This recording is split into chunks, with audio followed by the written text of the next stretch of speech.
אין תפרי התפשטות בגדרות וגם לא ביצעו אותם עם יסוד כמו שצריך, אז מה שקורה, יש שקיעה גם של כל הגדרות מסביב לבית.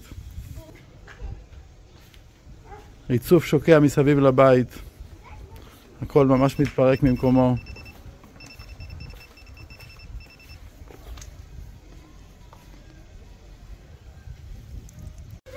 משטחי ריצוף בהיקף בית שקעו, יש פה קרקע חרסיתית תופחת, הכל שוקע ונהרס לאט לאט.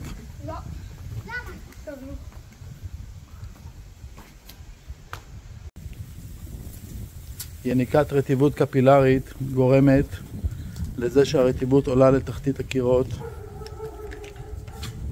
תכף נמדוד את זה עם המכשיר שלנו.